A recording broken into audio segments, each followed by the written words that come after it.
Fala galera, professor Geraldo Neto na área, estamos voltando aí. Na aula passada nós trabalhamos, nós começamos a trabalhar princípios. Expliquei toda aquela ideia doutrinária e aí entramos no princípio da legalidade, perfeito? Foi. Agora a gente vai dar início ao nosso bloco 2, a nossa parte 2, e vamos entrar no princípio da impessoalidade, tá? Vamos lá comigo, ó. Princípio da impessoalidade. Primeira coisa que você tem que saber, gente, você tem que ficar atento a uma coisa.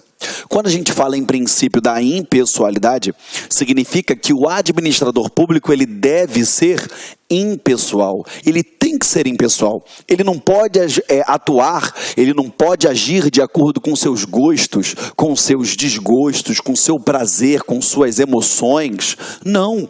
Ele tem que fazer, lógico, o que está ali na letra fria da lei e obedecer os princípios.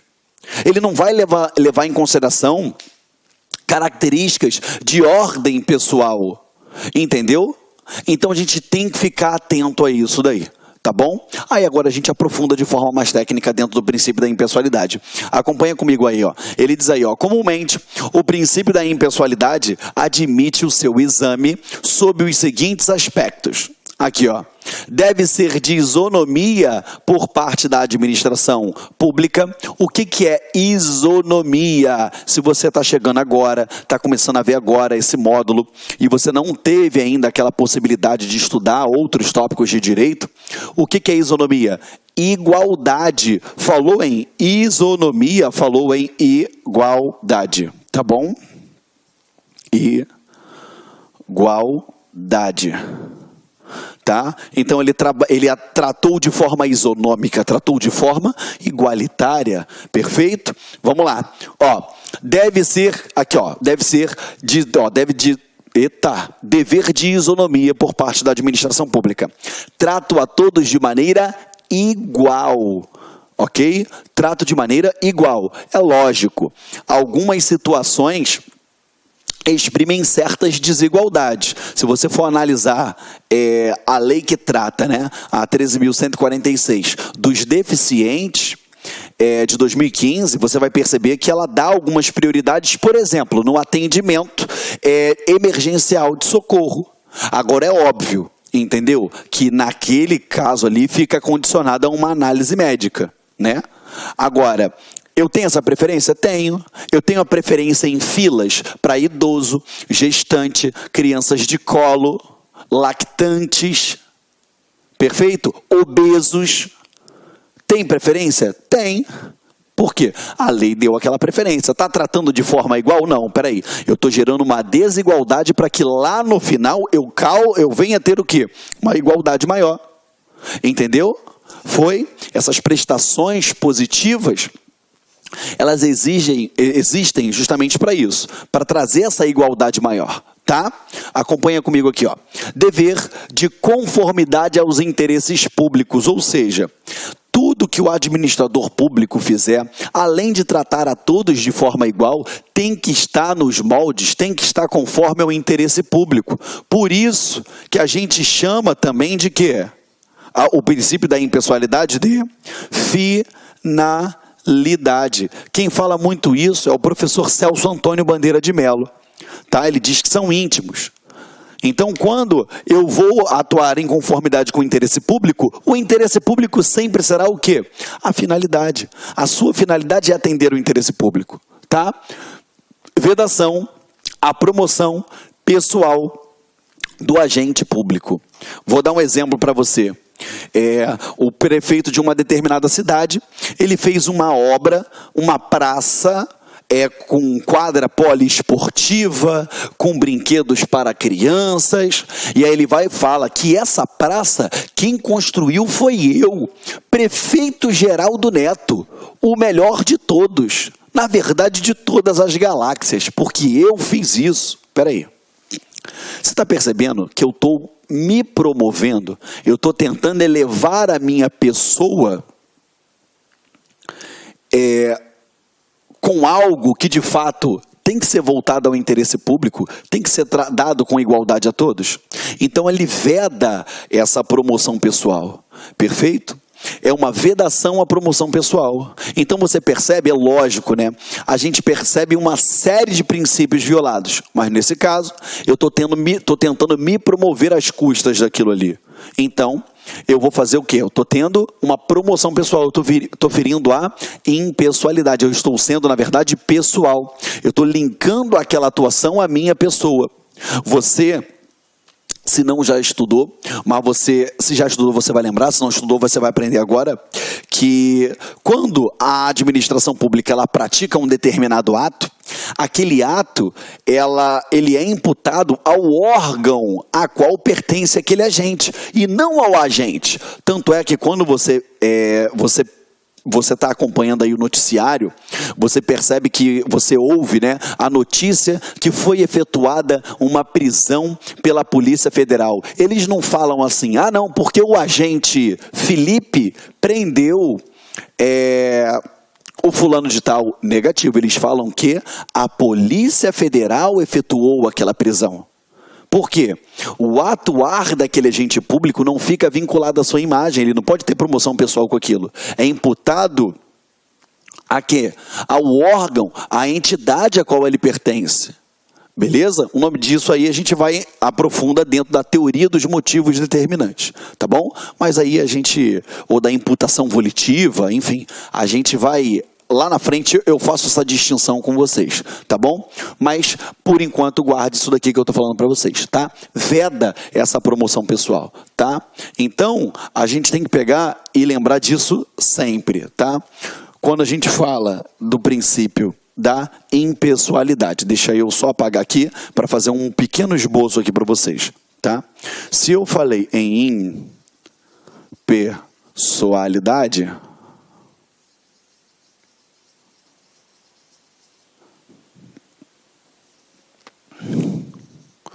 Esse princípio da impessoalidade, ele vai exigir que trate com isonomia,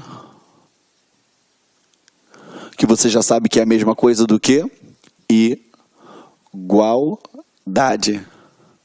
Ele também vai exigir que atenda o interesse público, que você já sabe que é igual a finalidade. Perfeito? E você sabe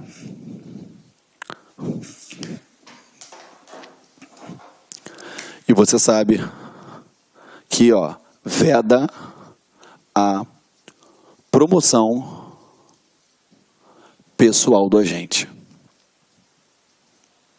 Tá? É óbvio que a gente vê, principalmente em época de campanha, determinados integrantes do corpo político, seja em âmbito federal, estadual ou municipal, atribuindo a sua pessoa a alguns feitos no município pela própria administração pública, pela prefeitura, ou no estado, pelo governo do estado, ou a nível Brasil, pela União. A gente sabe que ele não pode vincular isso daqui à imagem dele. Tá bom? Então, ele tem que dar publicidade? Tem. Ele vai dar publicidade daquela obra para que ela possa ser o quê? Fiscalizada, controlada, mas sem vincular o quê? A sua imagem. Tá? Quando a gente fala do princípio da publicidade, você vai perceber que quando ele vai fazer essa publicidade, ela tem que ter caráter o quê? Informativo, caráter educativo e de quê? Orientação social. E dela não pode constar nomes, símbolos, imagens que caracterizem o quê? A promoção pessoal. Tá?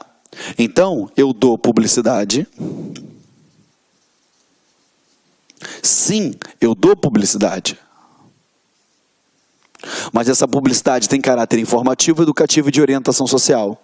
Agora, dela, eu não consta, não consta nomes, símbolos, ou seja, qualquer coisa que caracterize o quê? Promoção pessoal. Tá? Porque a partir do momento que caracteriza a promoção pessoal, eu estou ferindo o princípio da impessoalidade. Tem que ficar atento com relação a isso daí. Tá bom, gente? Então vamos lá. Impessoalidade. Tratar todos com isonomia, com igualdade. Eu tenho que atender o interesse público visando sempre a sua finalidade. Celso Antônio Bandeira de Melo diz que são intimamente ligados. Ela veda a promoção pessoal. Por quê? Eu tenho que dar publicidade à atuação do administrador público? Sim, mas essa publicidade ela tem que ter caráter informativo, educativo e de orientação social. E dela não pode constar símbolos, nomes, gestos, imagens que venham caracterizar a promoção pessoal do agente. Porque a partir do momento que caracterize promoção pessoal do agente, o que vai acontecer? Eu estou ferindo o princípio da impessoalidade. Estamos juntos? Tá? Aperta o pause aí na aula que o tio vai apagar, tá?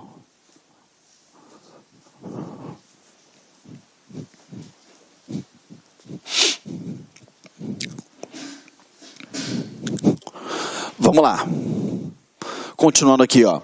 A partir da primeira perspectiva, o princípio da impessoalidade ele estabelece que os atos administrativos eles devem ser praticados tendo em vista o interesse público e não os interesses pessoais do agente ou de terceiros, tá bom?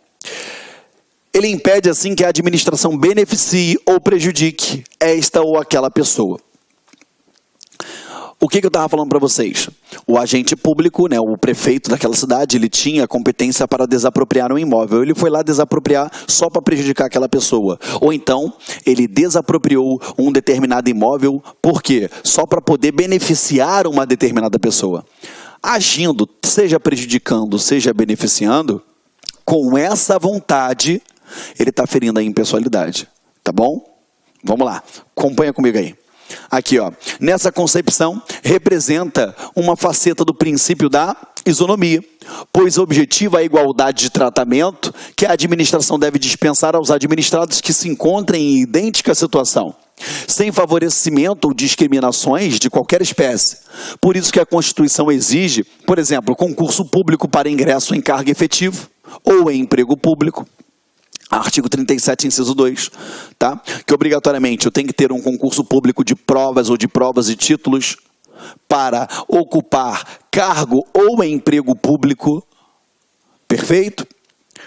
A realização de licitação pública para a contratação de obras, serviços, compras e alienações, que está lá no artigo 37, inciso 21.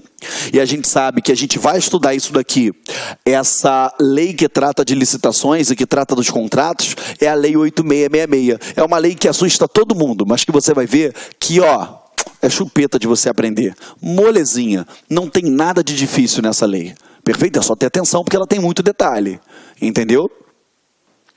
Tais institutos são formas de dar oportunidades iguais a todos, é óbvio. Por quê?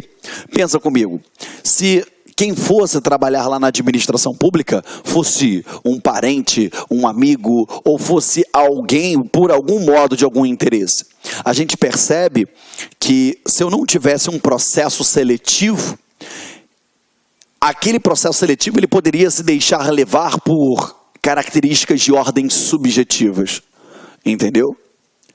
Quando, na verdade, a administração ela quer ser o quê? O mais límpida possível, tratar todos da maneira mais igualitária possível. Por isso que você tem um concurso público. Beleza? Embora alguns não concordem, é a maneira que, tecnicamente, a gente tem de fazer essa triagem, tá?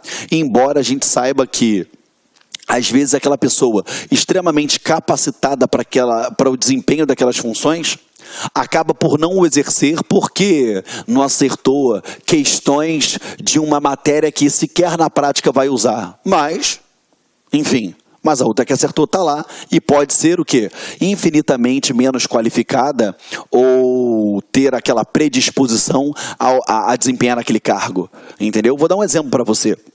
Hoje você pega uma prova de... Vamos dar um exemplo, prova de delegado.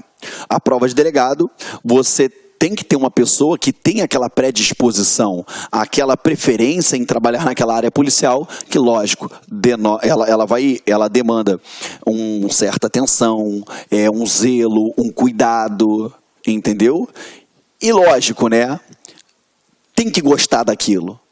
A gente percebe que hoje os concursos de delegado, eles são concursos tão difíceis, que às vezes o colega, né, o cara que passou para aquela profissão, ele nem estava focando ela, ele estava estudando para magistratura, que era o sonho da vida dele, mas ele não conseguiu passar lá e passou aqui, ou então passou nas duas. Por quê? Por ser um concurso difícil. E às vezes você você acaba eliminando uma pessoa que é extremamente vocacionada justamente por isso. Mas nosso mecanismo de tratar a todos de forma isonômica e com igualdade e impessoalidade é você fazendo um concurso. A mesma coisa diz respeito ao processo licitatório, tá bom? Quanto à segunda perspectiva, deve ser de conformidade aos interesses públicos. O princípio da impessoalidade, ele se confunde com o princípio da finalidade. Quem fala direto isso, quem fala bastante, bate em cima disso, é o Celso Antônio Bandeira de Melo, beleza? Porque aqui, ó, o qual impõe que o fim a ser buscado pelo administrador público e suas atividades, ele deve ser tão somente aquele prescrito que, pela lei, se está na lei é o interesse público, é aquele prescrito pela lei, ou seja, o fim legal, o interesse geral, o interesse impessoal, tá bom? Eli Lopes Meireles, ele diz, ó, o fim legal é unicamente aquele que a norma de direito indica, expressa ou virtualmente, com o objetivo do ato de forma impessoal. Beleza? Dá um marca-texto aí, se você imprimiu o material, para você botar isso aqui bonitinho, tá?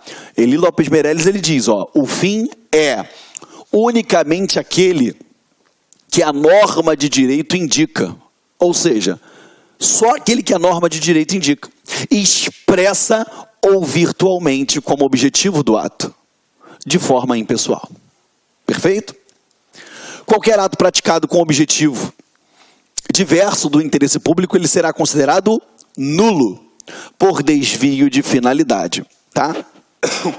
Você vai entender a diferença de nulo e anulável quando eu for explicar lá em atos administrativos para você. Mas você não pode dar mole. Isso daí tem que ficar bem maduro na sua cabeça. Por quê? Quando eu falo que eu tenho um ato nulo, é quando eu tenho um vício que não dá para consertar, é insanável. Agora, o ato anulável é aquele que admite um conserto. Entendeu? A administração, na visão da Maria Silva Zanella de Pietro, tem o poder, dever de consertar aquele ato. Tá bom? Mas volta para cá. Então, qualquer ato praticado com um objetivo diverso do interesse público será considerado nulo. Você está percebendo que ele pode até praticar um ato de acordo com o que está escrito na lei, mas se o interesse público não for, ainda que de forma virtual, o que vai acontecer? É ato nulo. É desvio de finalidade. Ok? Ou seja, como assim, tio Geraldo? Ato nulo. É nulo por quê? Ainda que ele tenha obedecido o princípio da legalidade, ele não obedeceu o quê? O interesse público, a finalidade, a impessoalidade. É o exemplo que eu torno a falar para vocês, do prefeito que desapropriou para prejudicar um adversário político, ou então desapropriou porque aquele bem ali era de um amigo dele e ele superfaturou aquele valor, enfim. Estamos juntos? Vamos lá? Então presta atenção aí, tá? Outra coisa, ele fala aqui no final, por desvio de finalidade. A gente faz um recordar aqui com vocês, tá bom? Para você nunca confundir isso daí, tá? Eu tenho o abuso do poder. E esse abuso de poder, ele pode ser por excesso, ou ele pode ser por desvio. O abuso de poder pelo excesso é quando o agente público ele atua fora da sua área de competência. A competência dele está aqui, ele atuou fora, houve um excesso. E o desvio que a gente retratou aí, ó. O desvio é quando a gente atua dentro da esfera de poder, a lei diz que ele tem competência para aquilo, mas ele teve fim diverso. Beleza? A gente aprendeu isso lá em poderes, quando eu falei o abuso de poder. Logo, se eu tenho um excesso de poder, ele feriu qual princípio? Princípio da legalidade. Ué, Geraldo, mas ele visou o interesse público. Beleza, meu parceiro. Ainda que ele tenha visado o interesse público, a lei não permitia ele atuar naquela área. Logo, houve o quê? Um excesso. Ok? Ok? Agora, o desvio, ele atua dentro da competência dele. A lei permite ele fazer aquilo, mas a sua finalidade era diversa. Se ele feriu a finalidade, logo ele feriu o princípio constitucional explícito da impessoalidade. Perfeito? Show? Então, eu coloquei 2 exemplos aí de abuso de poder, né, os 2 exemplos de excesso e desvio, já nos moldes dos princípios que nós estudamos até então. Perfeito? Beleza? Aperta o pause aí para copiar. Só pegar um gole d'água aqui.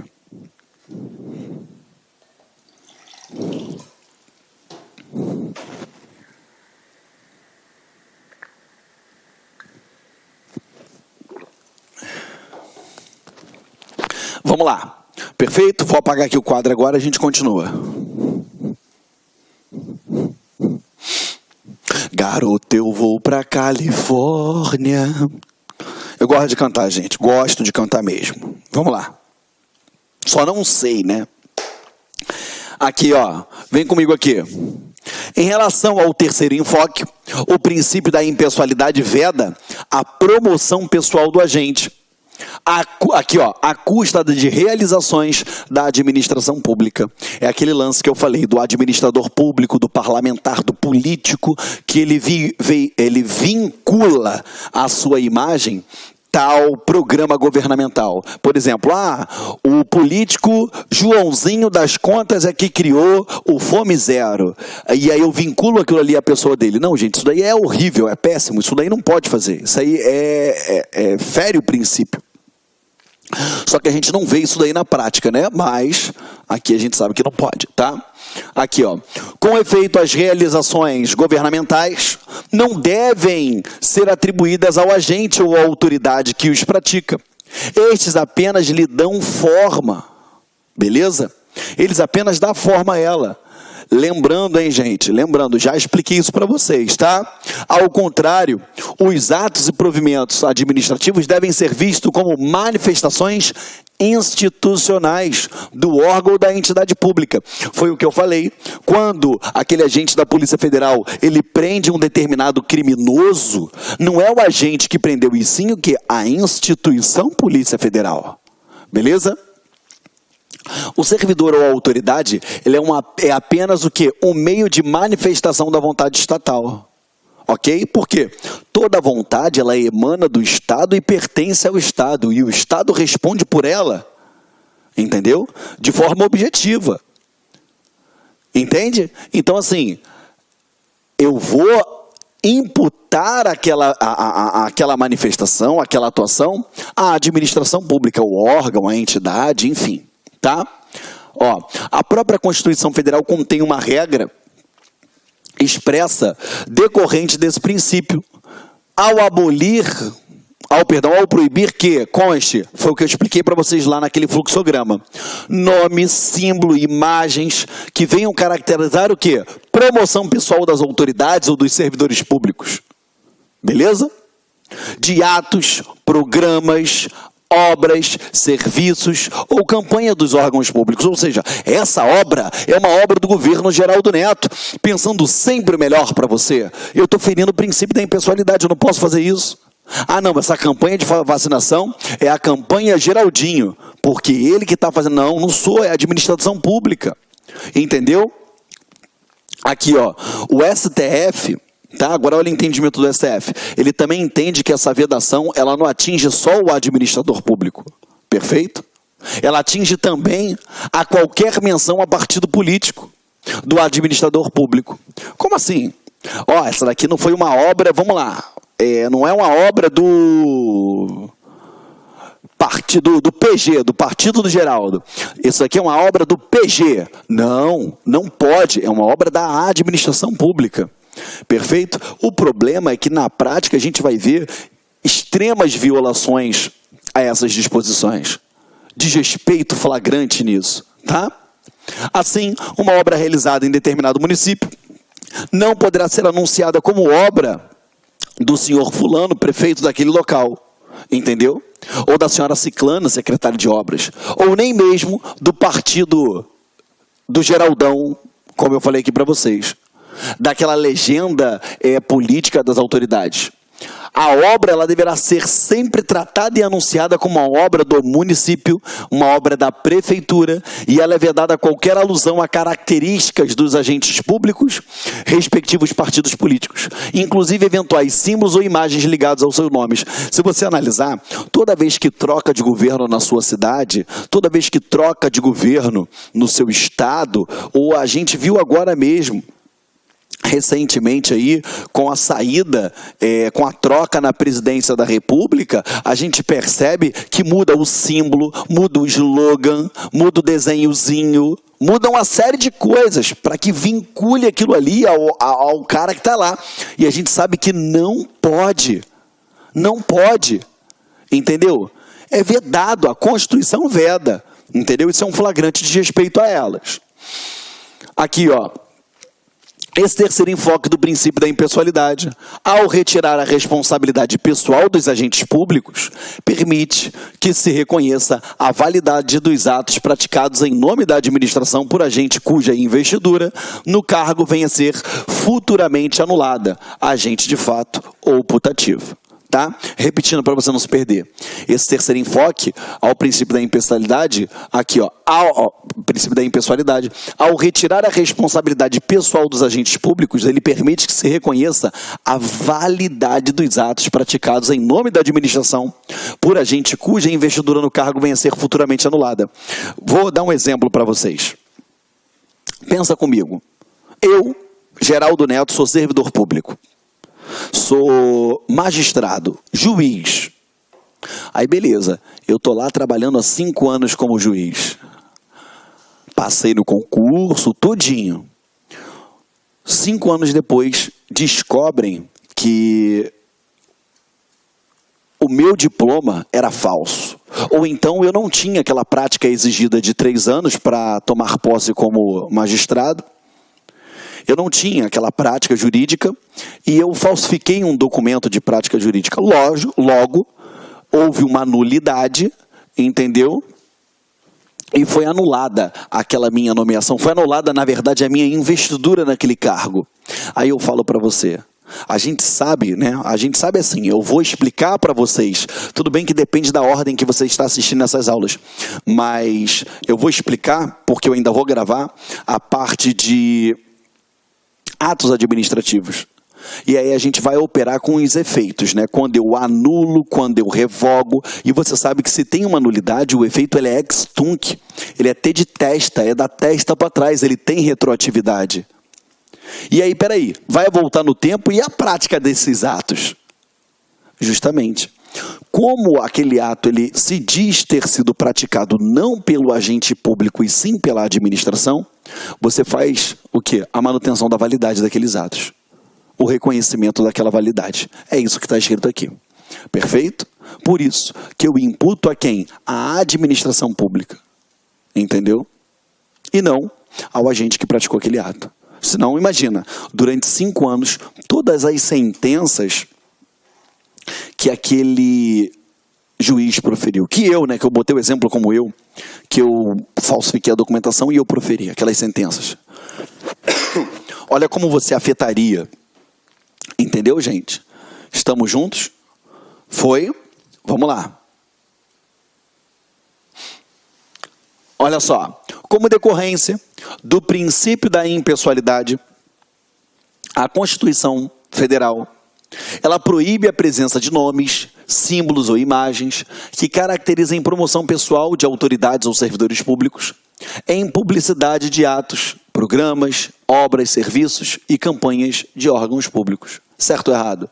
Certo. Entendeu? Eu não vou fazer nada que venha caracterizar promoção pessoal. Perfeito? Tá certo. Próxima questão aqui, ó. O princípio da impessoalidade nada mais é do que o clássico princípio da finalidade, que impõe ao administrador público que só pratique o ato para o seu fim legal. E aí? Certo ou errado? Fala comigo. O princípio da impessoalidade, você já sabe que impessoalidade, ela é o quê? Semelhante ao quê? A finalidade. Perfeito? E a finalidade, ela versa o quê? Qual é o fim legal do ato do ato praticado pelo agente público? É atender o interesse público. Então aqui, ó, o administrador público que só pratique o ato para o seu fim legal. E o fim legal do ato é o quê? Atender o interesse público. Certa resposta. Perfeito? Estamos juntos? Vamos dar mais um passo agora. A gente entra em moralidade, princípio da moralidade, ok? Já falamos do princípio da legalidade, da impessoalidade, agora vamos falar da moralidade. A gente falou do LIMP, né? L-I-M, moralidade. Vamos lá. O princípio da moralidade é... O que você tem que ficar atento para isso aí? A moralidade, ela vai exigir que ele atue de forma honesta, que o administrador público ele tenha boa fé, que ele tenha probidade, que ele atue de forma ética. Tudo isso vai ser exigido do administrador público. Perfeito? Então, assim, peraí, Geraldo. Além de obedecer à lei, eu tenho que ser honesto? Eu tenho que ser ético? Eu tenho que ser probo? Tem. Então, aí no teu material, você é uma frase que resume a moralidade, mas que não exaure o seu conteúdo, tá bom? O que é a moralidade? Moralidade é a ética da legalidade, ou então a legalidade aplicada de forma ética, tá? Anota aí no teu material. Moralidade, ética da legalidade. Puxa uma seta aqui e escreve, ou então anota a observação. Ética da legalidade, anota aí. Ética da legalidade. Perfeito? Foi? Olha aqui, ó. O princípio da moralidade impõe a necessidade de atuação ética dos agentes públicos, traduzida na capacidade de distinguir entre o que é honesto e o desonesto. Ela liga-se à ideia de probidade e de boa-fé. O princípio da moralidade, ele corresponde à noção de bom administrador, que não somente se deve ser conhecedor da lei, mas também dos princípios éticos regentes da função administrativa. Então não basta que o administrador público ele tão somente conheça a lei, ele tem que conhecer todos os princípios que regem a conduta ética da administração pública. Perfeito? A ausência de norma específica não é justificativa para que a administração atue em desconformidade com o princípio da moralidade administrativa. Ou seja, eu não tenho uma norma específica, então eu não vou ser moral naquele caso. Negativo, gente. Negativo, tá bom? Foi? Continuando aí com vocês, ó. Em outras palavras, para que se possa anular um ato ofensivo ao princípio da moralidade, não precisa existir uma lei dizendo que tal conduta ela é desonesta ou ela é ímproba. Presta atenção, entendeu? A lei não vai dizer, não, isso é honesto, isso é desonesto. Você percebe que isso vem lá do âmago, lá do interior daquele agente público, tá? Do contrário, conforme esclarece Lucas Furtado aqui, ó, teríamos reduzido a moralidade à legalidade. O que não é o propósito da Constituição Federal, que separa, distingue os dois princípios. Então, assim, se a lei tivesse que dizer o que é moral, o que é imoral, o que não é, o bom, o que é mal, se eu ficasse só por analisar isso, eu estaria igualando ele, colocando tanto a igualdade quanto a moralidade no mesmo patamar. Só que a gente quer o quê? Aquele diferenciado. A gente quer aquela verdadeira atenção para aquele caso. Por isso, que mais à frente eu até falo com vocês a respeito do nepotismo, da súmula vinculante número 13, que ela veda o nepotismo, tanto na forma direta quanto cruzada, que é a contratação de parentes até o 3º grau para a ocupação dos cargos na administração pública, cargos em comissão. Entendeu? Por quê? Justamente para que venha dar um ar de moralidade. Pode ver, toda vez que você vê um prefeito, um governador, isso a gente vê muito em âmbito municipal, contratando um parente, um irmão, colocando em determinado local na administração pública daquele município, a gente percebe um burburinho. Por quê? Está mexendo com a moral. Ainda que eu não fale nada à lei, aquilo ali está mexendo com a moral, entendeu? Perfeito? Agora é óbvio que a gente tem a súmula vinculante número 13, que trata estritamente do nepotismo, tá? Vamos lá. O próprio, aqui eu acabei de falar, o próprio caso do nepotismo é um exemplo claro do que estamos falando. Não há uma lei formal que expressamente vede o nepotismo em âmbito de todas as esferas federativas, mas aqui, por ser uma prática frontalmente ofensiva aos princípios da moralidade e outros princípios constitucionais, como impessoalidade, eficiência e igualdade, não é admitido que ocorra na administração pública. Esse nepotismo, ele está lá na súmula, essa vedação, ó, bota aqui, ó, vedação ao nepotismo, tá? É a contratação de parentes. Essa vedação ao nepotismo é tanto na forma direta quanto na forma cruzada, tá? Ela veda até o 3º grau, só para você ficar ativo.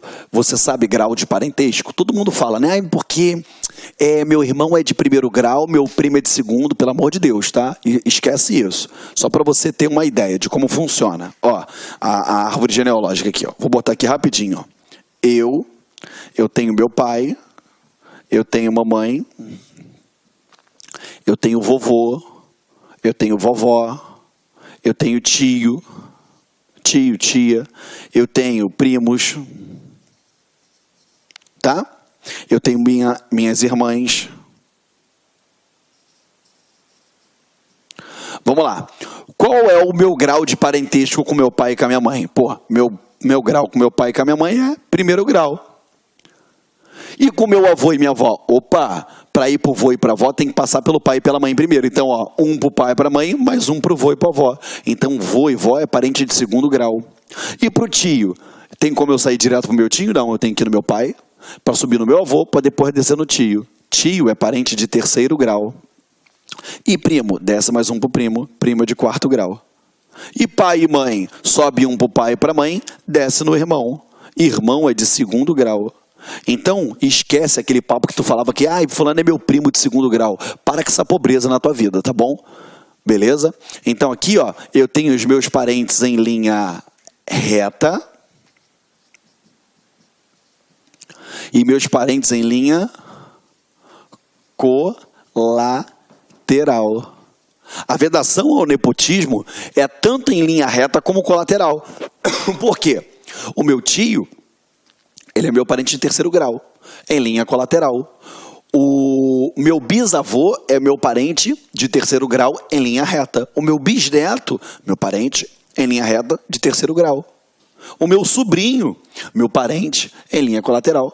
Aqui, ó, de 3º grau. Então, em linha reta quanto colateral. Só que ele fala assim ainda na súmula vinculante, em linha reta, colateral ou por afinidade.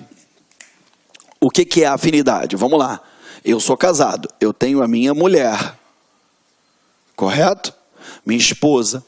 Eu tenho sogro e eu tenho sogra. Ela, a minha sogra. Vou desenhar uma caveira aqui para tu nunca mais esquecer. Eu tenho vô e eu tenho vovó. Né? Ela tem vô e tem vó, ela tem tio, ela tem primos, ela tem irmãs. Irmãos, vou botar aqui que agora tem um novinho lá. Tem irmãos. Ou seja, qual é o grau da minha sogra para minha mulher? 1º grau. O vô dela, 2º. O tio, 3º. Mesma coisa que eu. Primo, 4º. Irmãos, 2º. A partir do momento que eu contraio um casamento, né? Aí pode ser até união estável, a minha mulher, todos esses parentes dela passam a ser meus parentes, chamados parentes por afinidade. Então, peraí, eu posso colocar, eu sou prefeito, aí dei um carguinho em comissão lá para minha cunhada. A minha cunhada é irmã da minha mulher. Ela é parente de 2º grau por afinidade. Posso? Não. Eu posso colocar qualquer um que seja, desde que seja depois do 3º grau. Perfeito? Porque a súmula, ela veda, entendeu? Até o 3º grau, em linha reta, colateral ou por afinidade. Entendeu? Foi? Só para poder ficar algo completo, eu vou botar uma observação aqui para vocês, que ela não se aplica aos cargos políticos. Como assim, Geraldo? Aos cargos políticos. Por exemplo, você vai colocar como secretário de governo. Aí sim, o secretário, por exemplo, do meio ambiente, ele é um cargo político. Ah, não, vai dar um carguinho lá dentro da secretaria. Não é cargo político, não. Tem que obedecer a súmula vinculante número 13, tá? Aí você fala assim, Geraldo, eu e minha mulher, qual é o grau? A lei não trata disso. Tanto é que ele fala cônjuge, companheiro, entendeu? Então, aí tu lembra que é bíblico, tá? Os dois se tornarão uma só carne. É amor, é coração, os dois a mesma coisa, não tem grau para atribuir, tá? Estamos juntos? Beleza? Isso daí, essa vedação ao nepotismo, isso daí, como é que se fala? É uma atenção direta ao princípio da impessoalidade. Ao princípio também da o quê? Da moralidade, mais evidentemente. Por quê? Porque eu tenho que ser moral. Ainda que o meu pai seja a melhor pessoa do mundo para aquele cargo, a súmula veda. Por quê? Eu estou praticando o nepotismo. Aquilo ali é imoral. Ainda que eu obedeça a lei, ainda que eu esteja querendo visar atender o interesse público, aquilo ali fere a moralidade. É feio. Entendeu? Foi. Aperta o pause para copiar, caso você queira, porque eu vou apagar agora, tá? Vamos lá.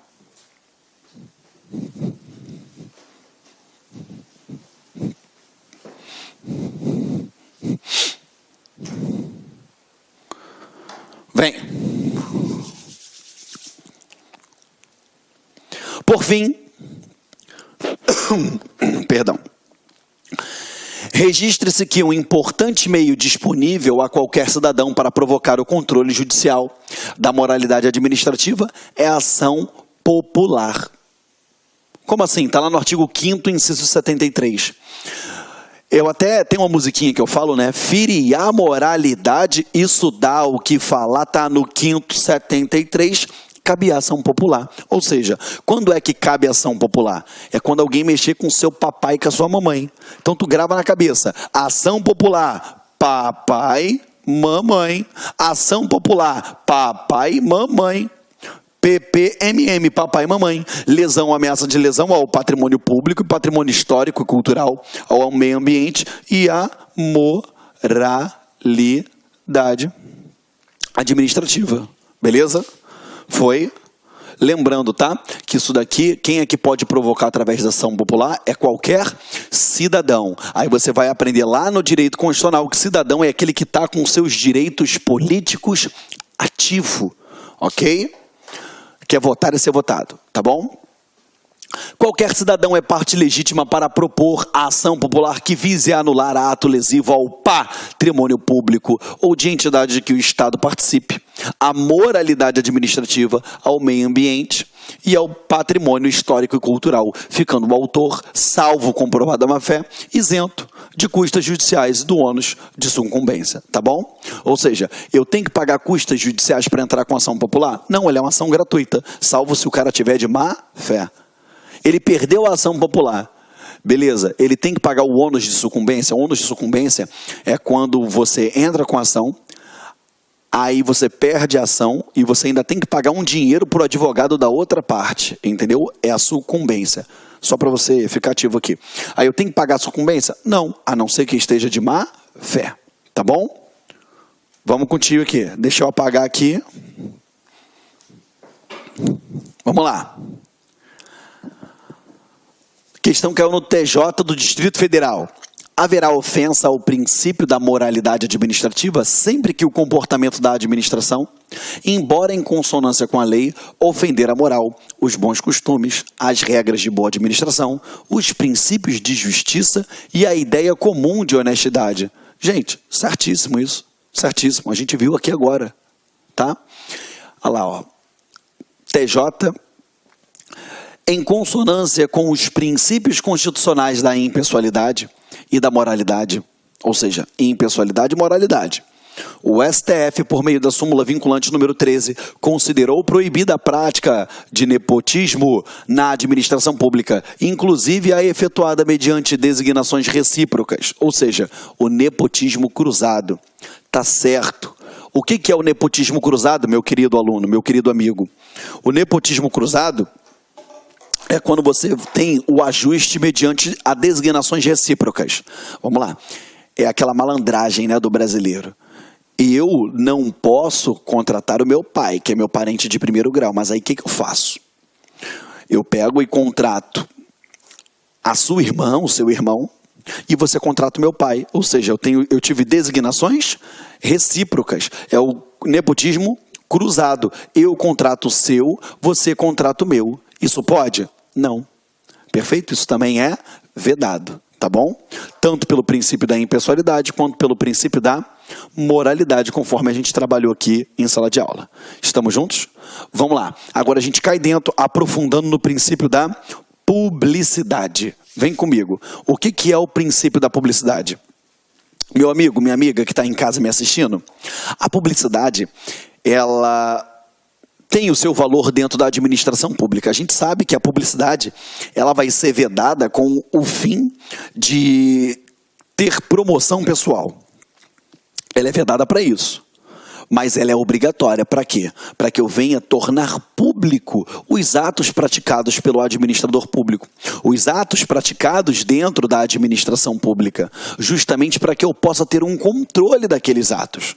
Porque para e pensa comigo, se eu tenho um concurso público e eu vou lá e vou separar 98% de cotas daquelas vagas para pessoas que sejam ruivas e que tenham bigode. Olha que coisa maluca, né? Isso é totalmente ilegal. Mas como é que você vai saber que houve essa ilegalidade? Porque foi publicado o edital, porque foi dada publicidade. Entendeu? Então vamos lá. A publicidade ela é obrigatória? Sim. Ela sempre será obrigatória? Não, porque eu tenho exceções à publicidade. Quando versar a respeito da intimidade, por exemplo. Show de bola? Quando versar a respeito da preceitos de segurança pública nacional, eu posso suprimir a publicidade. Entendeu? Então a publicidade ela é obrigatória? Sim. Sempre obrigatória? Não, porque eu tenho exceções. Mas vamos lá. Para que serve a publicidade? Ela serve para dar início aos efeitos externos do ato administrativo. Para que ele possa produzir efeitos externos aqui fora. Entendeu? Por exemplo, às vezes você está na correria porque já foi publicado o teu edital. Olha o efeito externo dele aí. E também para que aquele ato ele possa se tornar objeto de controle. Por isso que a gente vê muito doutrinador, muita apostila, muito professor falando que a publicidade ela está intimamente ligada com o princípio implícito da transparência. Porque eu só consigo ter transparência quando eu dou publicidade. Entendeu, gente? Perfeito? Show de bola? Vamos lá.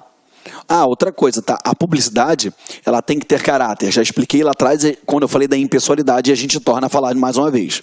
Ela tem que ter caráter informativo, educativo e de orientação social. E dela não pode constar símbolos, nomes, imagens que caracterizem promoção pessoal do agente, daquele partido político. Beleza? Eu não posso ter isso, tá? Perdão. Vamos contigo aqui. Olha só, continuando com vocês. O princípio da publicidade impõe à administração pública o dever de dar transparência aos seus atos, tornando-os públicos do conhecimento de todos. Se você analisar agora, joga aí no Google, portaldatransparência.org. Você joga o nome de qualquer servidor público, até do presidente da República, e lá no portal da transparência vai dizer quanto ele ganha, desde quando, se vai tirar férias, se não vai tirar férias, tá tudo lá. Então eu dou essa publicidade justamente o quê? Para dar transparência. E com transparência, nós conseguimos fazer um controle daquilo. Vamos lá. A publicidade ela é necessária para que os cidadãos e os órgãos competentes possam avaliar e controlar a legalidade, a moralidade, a impessoalidade e todos os demais requisitos que devem informar as atividades do Estado. E isso é óbvio, pois não se pode avaliar aquilo que não se conhece. Por isso que eu tenho que dar publicidade, conforme eu já falei para vocês, para que consiga fazer um controle. Por exemplo, eu dou uma publicidade do valor gasto naquele contrato e é com essa publicidade que o Tribunal de Contas vai fazer um controle sobre aquele contrato. Entendeu? Ó, embora a transparência seja a regra, o texto constitucional ele prevê algumas situações em que o princípio da publicidade ele pode ser restringido. E quais são essas exceções? Já falei, ó, segurança da sociedade do Estado. Exemplo, vai ter uma operação policial para poder prender os maiores contrabandistas de remédios abortivos do Brasil. Aí eles vão publicar isso no Diário Oficial? Vai anunciar na televisão que vai fazer essa operação? O que vai acontecer? Vai prender ninguém. Tá vendo que isso daí versa a respeito da segurança pública, segurança do Estado? Perfeito? Aqui, ó, quando a intimidade ou o interesse social assim o exigirem. Por exemplo, se a intimidade da pessoa, se o interesse social assim exige, a gente vai manter aquilo ali sem publicidade. Vou te dar um exemplo. Quando você tem um processo, onde uma pessoa responde a um processo penal, aquele processo ele é público, correto? Mas se aquele crime que está sendo analisado ali, né, que foi denunciado pelo Ministério Público, for um crime de estupro, lá dentro vão ter relatos da vítima, imagens da vítima, laudos de exame.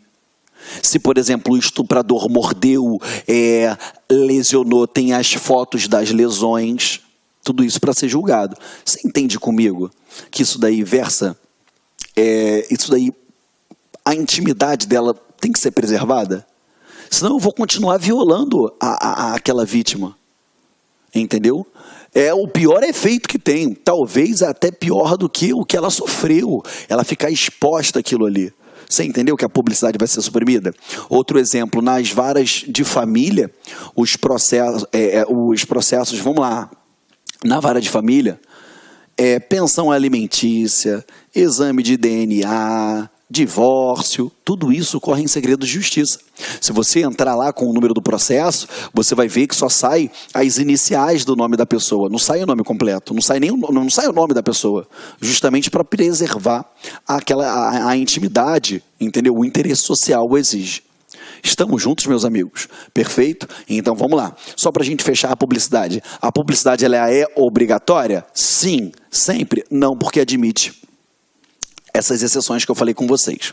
Aí vamos lá, para que serve a publicidade? Para que tenha início aos efeitos do ato administrativo e para que ele possa se tornar objeto de controle, obedecendo o quê? A transparência. Esse controle tanto realizado por nós, meros mortais, ou pelos órgãos de controle da administração pública. Uma controladoria interna, uma corregedoria, enfim, o Ministério Público mesmo, o Tribunal de Contas, perfeito? Todos aqueles órgãos que são titulares de controle do Poder Legislativo, que você sabe que pelo artigo 71 da Constituição é o titular do controle externo. Perfeito? Vamos lá. Olha só. Analisa aqui comigo. A declaração de sigilo dos atos administrativos sob a invocação do argumento da segurança nacional é privilégio indevido para a prática de um ato administrativo, pois o princípio da publicidade administrativa exige a transparência absoluta dos atos para possibilitar o seu controle de legalidade. Gente, está errado. Nós acabamos de aprender que os atos administrativos eles são obrigatórios à publicidade? Sim, mas não é absoluta, porque ele admite exceção. E principalmente nesse exemplo que ele deu aqui, ó, quando se tratar o quê? De segurança nacional. Perfeito? Próximo. Pode o administrador público, em situações específicas, excetuar a aplicação do princípio da publicidade? Claro que pode, quando se tratar de segurança nacional ou quando o interesse público ou a intimidade assim o exigir. Perfeito? Questão certa e questão certa. Perfeito? Não, perdão. Errada e certa. Tá bom? Estamos juntos? Então agora a gente vai falar aqui do princípio da eficiência. Deixa eu só tomar um golinho d'água aqui rapidinho. Que a garganta tá arranhando, senão eu vou ficar tossindo direto.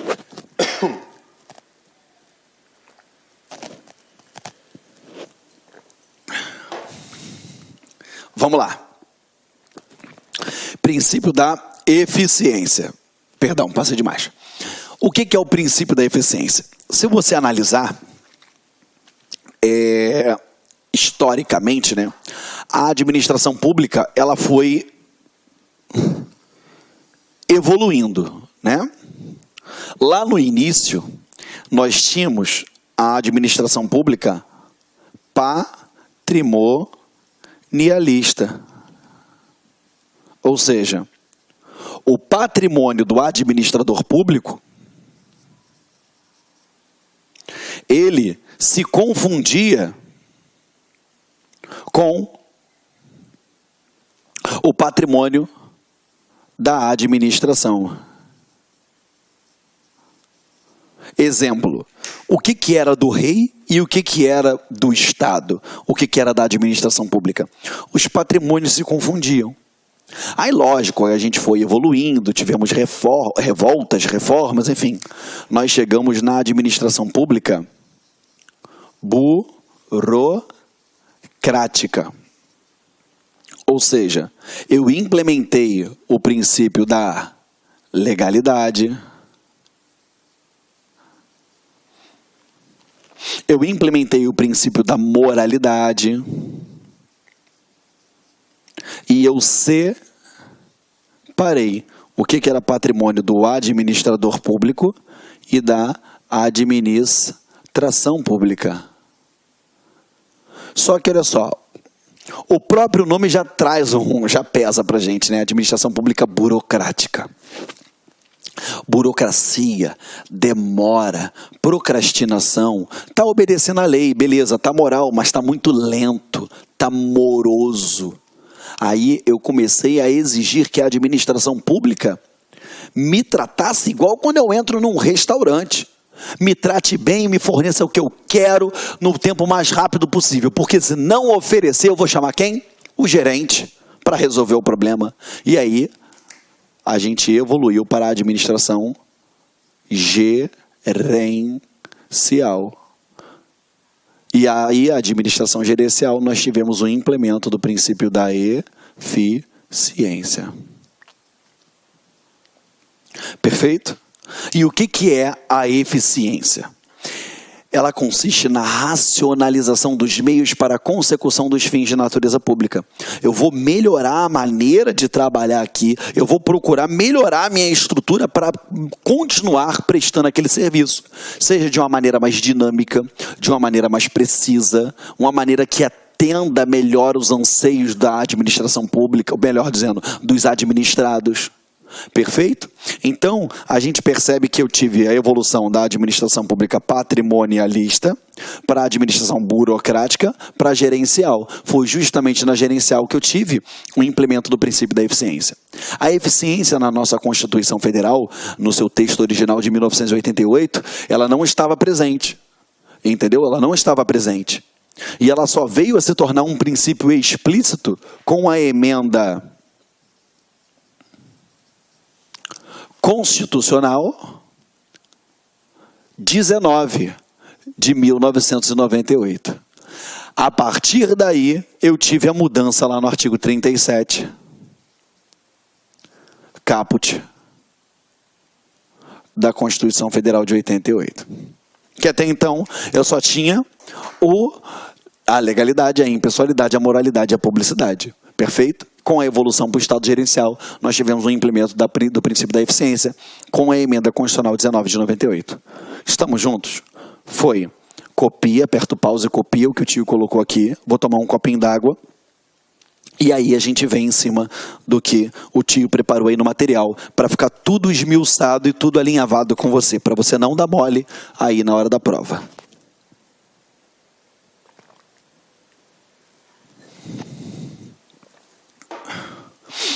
Vamos lá?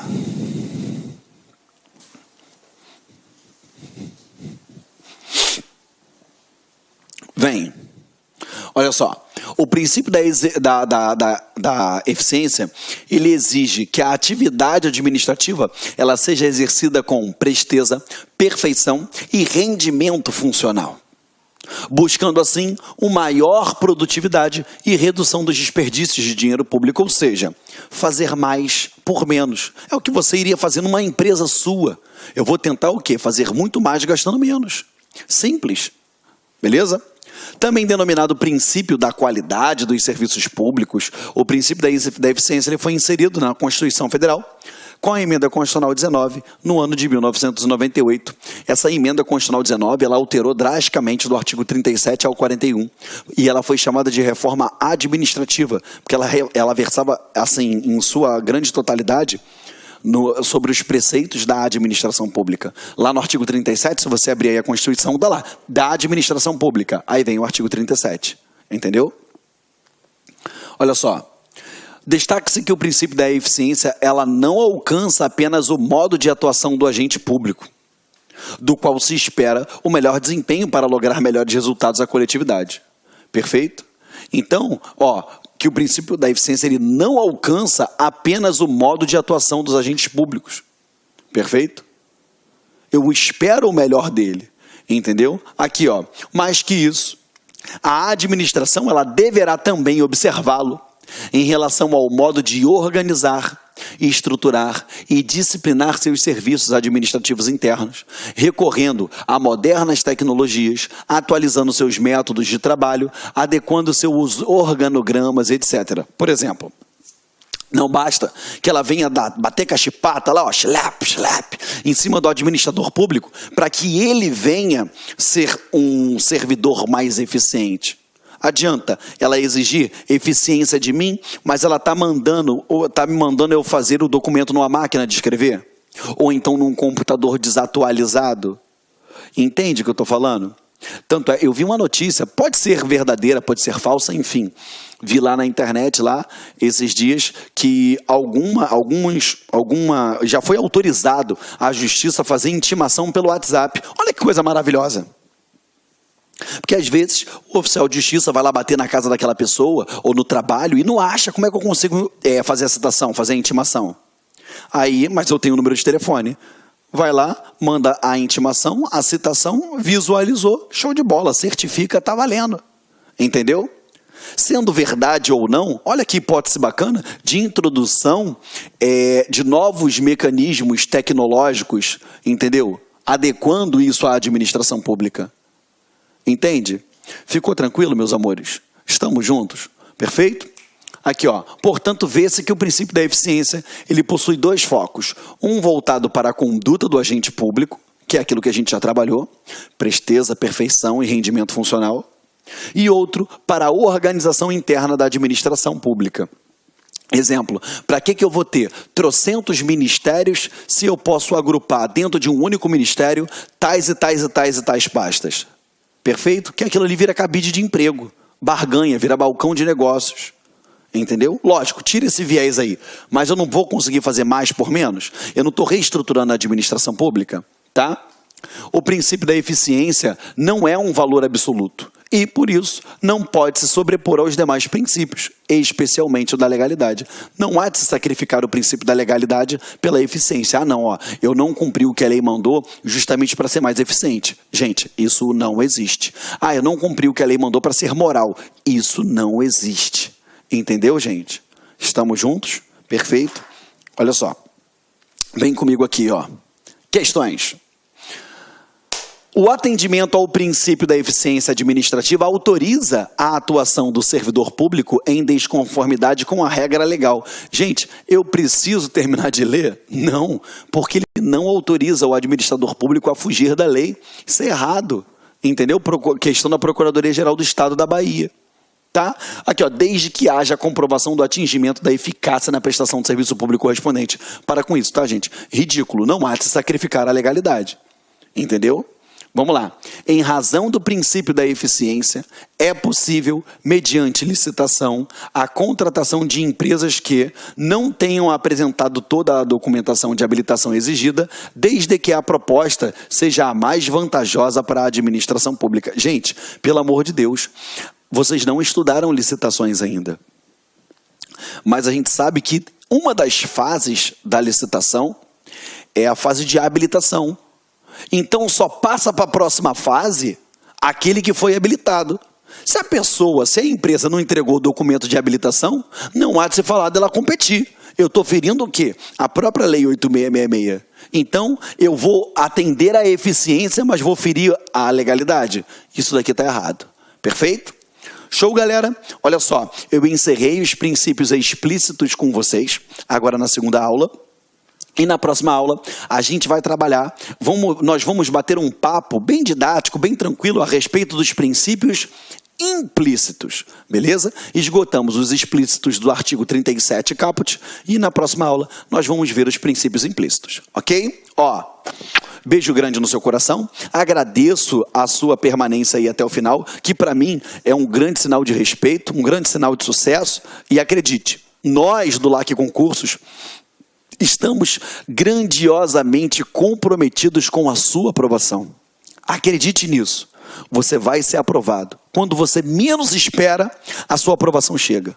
Tá bom? Conte comigo. Pode me adicionar lá nas redes sociais, @Prof. Geraldo Neto, no Facebook. Fique à vontade. Eu estou aqui para te ajudar a passar nesse concurso público. Beijo no coração. Fica com Deus. Até a próxima aula. Tchau, tchau.